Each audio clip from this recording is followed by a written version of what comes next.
Seeds and nuts laddu எப்படி செய்யலாம்னு பார்க்கலாம். சீட்ஸ் எல்லாத்தையும் ட்ரை ரோஸ்ட் பண்ணி எடுத்துக்கலாம்.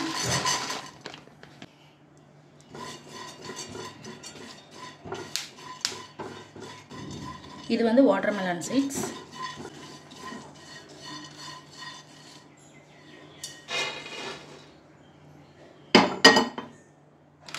இது பம்ப்கின் சீட்ஸ். சீட்ஸ் எல்லாமே ஒரு 50 கிராம்ஸ் எடுத்துருக்கேன். இதுக்கு எந்த மெஷர்மெண்ட்டும் இல்லை, நம்மளுக்கு எவ்வளோ வேணுமோ அவ்வளோ நம்ம அட்ஜஸ்ட் பண்ணி எடுத்துக்கலாம்.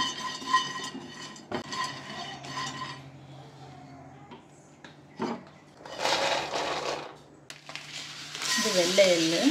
நம்ம இந்த மாதிரி லட்டுவாக செஞ்சு வச்சுட்டா நம்மளுக்கு எப்பயாச்சும் இப்போ நான் வந்து டயட் ஸ்டார்ட் பண்ணலான்னு இருக்கேன். அப்போது வந்து நம்மளுக்கு கிரேவிங்ஸ் இருக்கும்போது நம்ம சிப்ஸ் அதெல்லாம் எடுத்து சாப்பிட்ருவோம். அந்த டைமில் வந்து இந்த மாதிரி லட்டு ரெடியாக இருந்துச்சுன்னா நம்ம அதை எடுத்து சாப்பிட்டுக்கலாம்.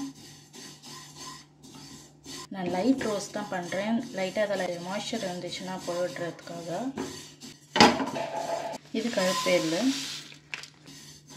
நான் லோ ஃப்ளேமில் தான் வச்சு இந்த ரோஸ்ட் பண்ணிகிட்ருக்கேன்.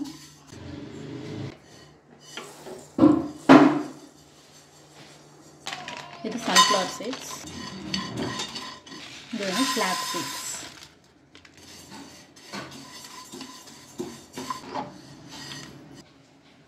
பாதாம் லைட்டாக ரோஸ்ட் பண்ணி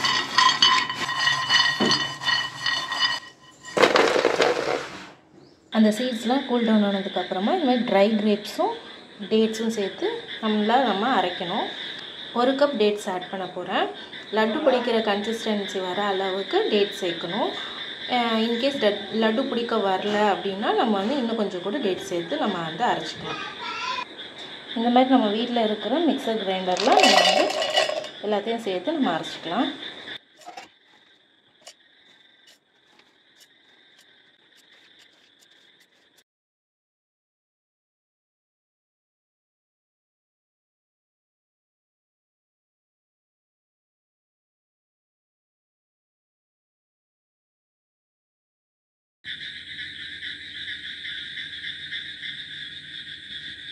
இடி பிடிச்ச லட்டு மாதிரி ஆகுதுல, இந்த மாதிரி கன்சிஸ்டன்சி வர வரைக்கும் நம்ம வந்து டேட்ஸ் சேர்த்துக்கலாம்.